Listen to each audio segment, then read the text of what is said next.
আসসালামু আলাইকুম সম্মানিত দর্শক, আশা করি আল্লাহর অশেষ রহমতে আপনারা সবাই অনেক ভালো আছেন।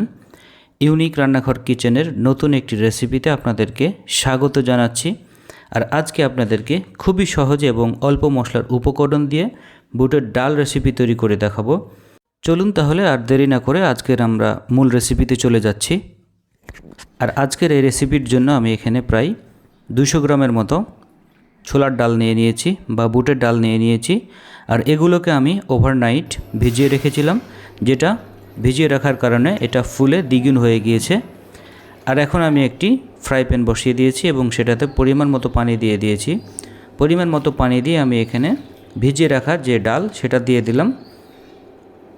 ডালগুলো এখানে খুব ভালোভাবে দিয়ে দিতে হবে এবং এটাকে হালকা করে নেড়ে দিতে হবে। ডালগুলো যখন খুব ভালোভাবে মিশিয়ে দেওয়া হবে তখন আমি এটাকে ঢাকনা দিয়ে ঢেকে দেবো এবং চুলোর আঁচ মিডিয়াম লো ফ্লেমে রেখে প্রায় 10 থেকে 15 মিনিটের মতো এটাকে জাল করে নেব।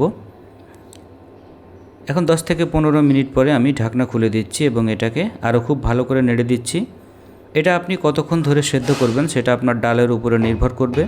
যদি ডাল ভালো কোয়ালিটির হয়ে থাকে তাহলে এটা সেদ্ধ করতে খুব একটা বেশি সময় লাগবে না, কেননা আমরা এটা যেহেতু ভিজিয়ে রেখেছিলাম সেহেতু এটা খুব দ্রুত সিদ্ধ হয়ে যাবে। আর দেখতে পাচ্ছেন আমি এটা প্রায় 15 থেকে 20 মিনিটের মতো জাল করে নিয়েছি আর ডালগুলো খুব সুন্দর হয়ে সিদ্ধ হয়ে গিয়েছে। আর এখন আমি চুলোয় একটি ফ্রাই প্যান বসিয়ে দিলাম আর সেখানে দিয়ে দিলাম পরিমাণ মতো সরিষার তেল। আর এখন এখানে দিয়ে দেবো হাফ কাপ পরিমাণে পেঁয়াজ কুচি, আর দিয়ে দিতে হবে 1 চা চামচের মতো আদা বাটা, আর দিয়ে দিতে হবে এখানে 1 চা চামচ রসুন বাটা। আদা বাটা এবং রসুন বাটাকে আমি পেঁয়াজের সঙ্গে খুব ভালো করে ভেজে নেব, যেন মশলা থেকে এর কাঁচা গন্ধটা দূর হয়ে যায়। আর এখন দিয়ে দেবো 1 চা চামচ হলুদের গুঁড়ো আর 1 চা চামচ মরিচের গুঁড়ো। ঝালটা আপনারা আপনাদের প্রয়োজন অনুযায়ী একটু কমিয়ে বা বাড়িয়ে নিতে পারেন। এরপরে দিয়ে দিলাম ধনিয়া গুঁড়ো 1 চা চামচ, জিরে গুঁড়া 1 চা চামচ এবং গরম মশলার গুঁড়া 1 চা চামচ। আর এগুলোকে খুব ভালোভাবে মিশিয়ে দিতে হবে। এর জন্য আমি এখানে সামান্য পরিমাণে পানি দিয়ে দিলাম যেন মশলাগুলো জ্বলে না যায়। আর মশলাগুলোকে খুব ভালোভাবে এখানে কষিয়ে নিতে হবে। আর এই সমস্ত মশলাগুলোকে আমি এখানে প্রায় 5 থেকে 7 মিনিট কষিয়ে নিয়েছি। আর এতে করে চুলোর আঁচ আমি মিডিয়াম লো ফ্লেমে করে রেখেছিলাম। আর দেখতে পাচ্ছেন এখানে অনেকগুলো তেল ভেসে গিয়েছে। আর এখনই উপযুক্ত সময় আমি ডালগুলোকে এর মধ্যে দিয়ে দেবো। আর সমস্ত ডালগুলোকে দিয়ে আমি খুব ভালোভাবে এটাকে মিশিয়ে দিচ্ছি যেন ডালের সঙ্গে মশলাগুলো খুব ভালোভাবে মিশে যায়। আর এখন আমি এখানে দিয়ে দেবো স্বাদ মতো লবণ। আমি এখানে 1 চা চামচ লবণ দিয়েছি, আপনারা আপনাদের প্রয়োজন অনুযায়ী এটা কমিয়ে বা বাড়িয়ে নিতে পারেন।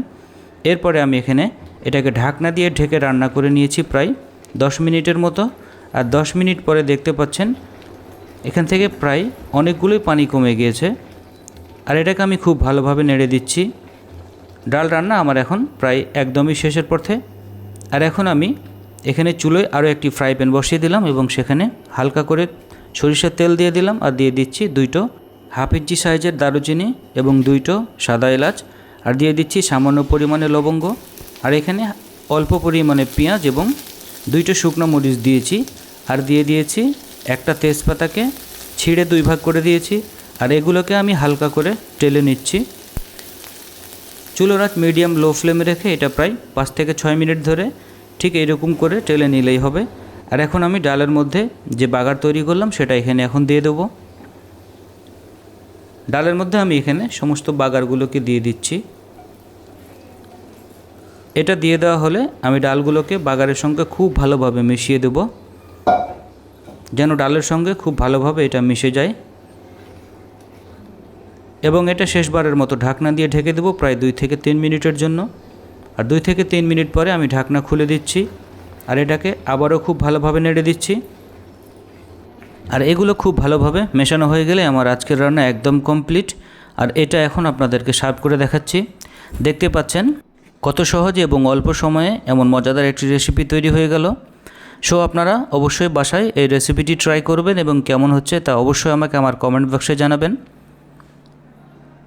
আর ফাইনালি আপনারা এর কালার এবং এর টেক্সচার দেখে অবশ্যই বুঝতে পারছেন যে এইটা কতটা সুন্দর হতে পারে এবং এর স্বাদটা কোন লেভেলের হতে পারে। তো আজকে আর কথা না বাড়িয়ে বিদায় নিচ্ছি। ধন্যবাদ সবাইকে, ভালো থাকবেন, সুস্থ থাকবেন এই কামনা করছি। খোদা হাফেজ।